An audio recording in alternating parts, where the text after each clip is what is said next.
What if Alex Pereira goes to heavyweight? Ever since Alex posted this sick picture and now legendary picture, this got me more and more excited about not just a matchup between him and Tom Aspinall, but in general, the move for Alex to go up to heavyweight. Okay, I know we shouldn't be overlooking Magomed Ankalaev. He's by far Alex's biggest test at light heavyweight, and if he finally agrees to fight outside of Abu Dhabi or Alex decides to fight there, that obviously has to be taken care of first. But let's say Alex takes care of business. What if he sparks Magomed Ankalaev and gets his 4th title defense? By this point, he would have beaten the top 4 contenders and there really wouldn't be a clear next opponent in light heavyweight. So of course, in this situation, I think Alex Pereira would move into heavyweight. But here's the thing. In the other scenario where Magomed just mauls Alex Pereira, it's very likely Alex just moves up regardless and doesn't even give a fuck about the rematch. Alex has expressed practically every time he's asked if he will ever move to the next division that he's always down for the move and that he will fight at heavyweight at least once in his career.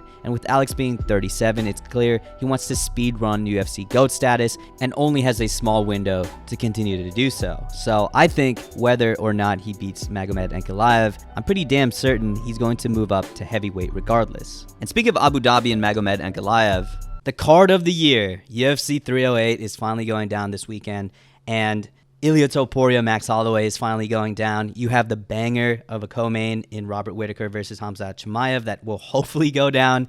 And I think because of all of the bangers and how stacked this card is, there's a lot of opportunity to bet. And you can make this fight night even more exciting by getting into the action with my partners at DraftKings. Right now, all new customers who bet just $5 will instantly get $200 in bonus bets. And of course, if sports betting is not yet available in your state, don't worry. DraftKings is the one-stop shop for all things daily fantasy, where you can join in on all the fun and have the shot to win cash prizes. Download the DraftKings Sportsbook app now. New customers use my promo code TJLovesFights and bet just $5 on any wager to get $200 in bonus bets instantly. That's promo code TJLovesFights only at DraftKings Sportsbook.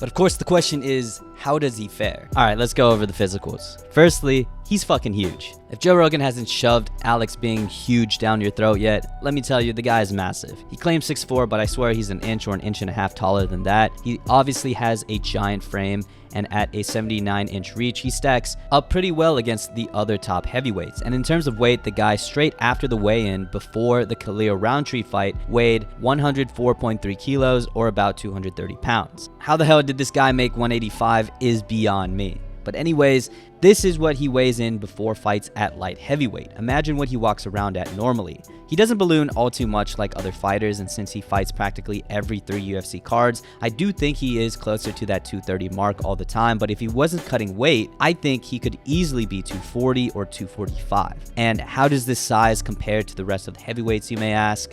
Well, firstly, let's establish there's only 2 types of heavyweights in the heavyweight division, a regular heavyweight and a fat heavyweight. A regular heavyweight is 6'4 plus and of course giant, but also has pretty good muscle mass as well. A fat heavyweight is about 6'3 or under, and like their name suggests, are really fat but have that heavyweight power. The typical regular heavyweight, I would say, weighs in on fight night around 245 to upwards of around 255. Fat heavyweights, on the other hand, weigh no less than 260 pounds and can often get pretty close to the heavyweight limit of 265 and are really the only guys at the heavyweight division that actually cut weight, which is insane.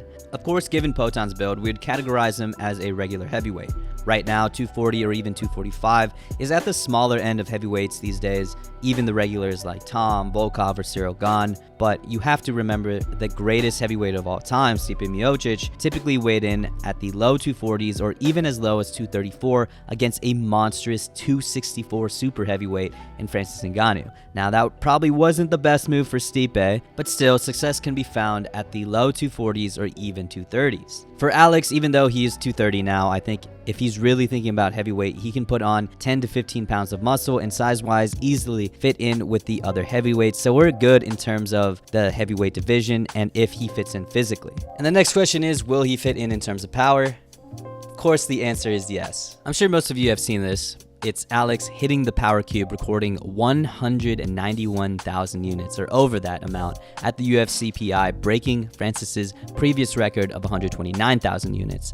I mentioned briefly in this video about how the power cube's units are kind of ambiguous and may not be the best or consistent way to measure someone's power, but in any case, seemingly destroying Francis Ngannou's punch record is absolutely insane, and I don't need a machine to tell me he hits as hard as him, if not harder. He doesn't turn his hips much, but he can spark anyone with just a jab. His aptly given name, Poeton or Stone Hands, is a perfect description of how much power he holds in those hands. And imagine he gains like 10 to 15 pounds of pure muscle. I already think he can knock out any heavyweight in the UFC right now if he lands clean, but with 10 to 15 pounds more, he can do it with ease. But can Alex get the chance to land clean? I think skill for skill, he demolishes all of the fat heavyweights. Derek Lewis and below, or even arguably Rosenstrike and below, I think would get clipped by Alex Pereira.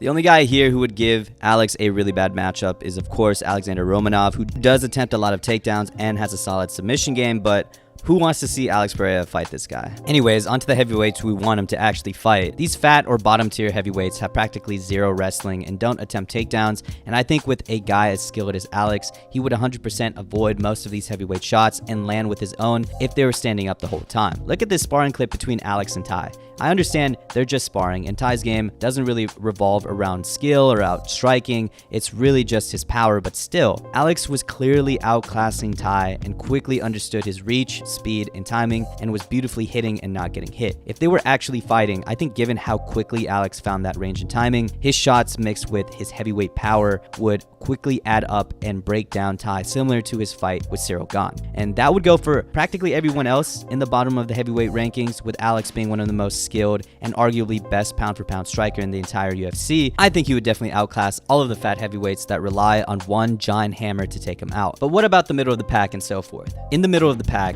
we have guys that are definitely better than fat heavyweights and would be a toss-up if Alex beats them. Stipe Miocic on paper has the skill set to beat Alex at heavyweight, and obviously in his prime he would have taken out Alex easily, but this is Stipe at 42 and literally not having a win since Alex made his debut in the UFC. With Francis improving enough to defend against his grappling in their second fight, it's clear Stipe has lost his step, and this could very well end like that fight. Moving on to Sergey Spivak, he does have a solid chance at beating Alex. He attempts a lot of takedowns, has pretty good grappling, and can get submissions as well. If he goes for a grappling-heavy game plan, I think he can get this, but for some reason against Gane, he just didn't do it. After his one takedown attempt failed, he just stopped trying and continued to try to strike with Ciryl Gane, even with John Jones and Francis Ngannou showing the biggest hole in his game. So really, it just depends on how he approaches his fight with Alex. And there's really two ways to beat Alex. One is grappling, like mentioned before, and the other is potentially a quick burst of boxing. We've seen through Alex's career that he has little to no grappling or wrestling, and I mean, if Izzy is able to take you down, the grappling is pretty much non-existent. Now, of course, his grappling has improved over the last 2 years, but for the most part, he gets taken down pretty easily against guys who aren't primarily grapplers in light heavyweight. So imagine a division of guys 20 to 30 pounds bigger who actually know how to grapple. Alex would be cooked in these matchups if he didn't get that Hail Mary of a strike. So immediately, I see no chance of him winning against John Jones, Jotun Almeida, or Curtis Blades. All guys who have a strong grappling base that would probably get Alex down and destroy him on the ground. And I know Volkov is primarily a striker and kickboxer that could probably go toe-to-toe with Alex on the feet, but given his grappling is much better than Alex's, I think he could take this fight to the ground and submit him as well. Then we have guys that are capable of closing the distance early with quick boxing and with a lot of power. When watching the Roundtree fight, Roundtree found a lot of success and won rounds because of his blitzes, boxing, and ability to close the range. As a longer striker and precision striker, Alex really thrives when the pace of the fight is slower and his opponents throw singular strikes. Alex simply is just better than everyone else at this pace since he is able to produce so much power in a moment's notice. But if the pace is pushed on him and the space is closed like Khalil was able to do, Alex has a hard time dealing with that pressure efficiently and often just backs up and extends his arms. This leads to a guy like Khalil finding a lot of success in the inside, getting Alex uncomfortable. And so imagine a guy 30 pounds bigger than Khalil doing what he did. Sergey Pavlovich and Tom Aspinall would be nightmare matchups for Alex, as they are capable of not only bum rushing Alex with quick and heavy strikes, but they also have grappling pedigree too. Sergey has not really shown it, but he does have Greco-Roman background, and Tom Aspinall has literally said if he ever fights Alex, he will shoot that takedown straight away. So really, though this picture is hard as fuck, this would be a nightmare for Alex all around, striking or on the ground. So that really leaves us with one question unanswered. Ciryl Gane. I think this is a very interesting matchup that has been brought up, but I don't think it gets talked about all too much. This is probably Alex's best matchup in the top 5, a matchup I think he has a solid chance at winning. If Alex was a heavyweight, I think his career would look a lot like Ciryl Gane's at heavyweight. A very talented striker and kickboxer that finds a lot of success at this division because the vast majority of the guys he fights are slower and less technical and can't match the speed and skill of Ciryl. But his success always gets cut short because of his lack of grappling, as shown from both his title shots. But if these two match up, this would feed generations. This would be some of the highest level of striking at the heaviest weight class with the highest stakes. Both dominate in the stand-up with different styles. Ciryl with his fast-moving, ultra-smooth precision striking, while Alex can dominate more with a controlled approach with equally deadly precision and power. I think if Alex can get up to 245, he can compete with Ciryl, who typically weighs in around 245 to 250-ish, and from there, it really comes down to the striking.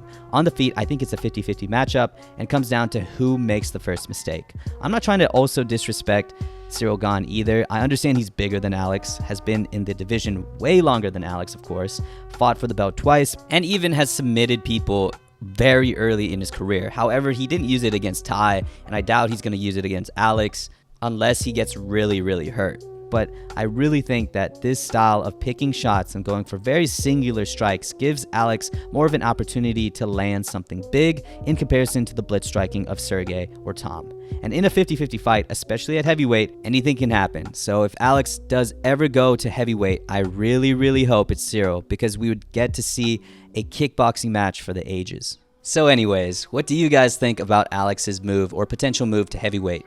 Will he ever get to that division, and how does he fare against the top guys? I really do think he has a solid shot at Ciryl Gane, and regardless if he wins or loses, that is a crazy matchup.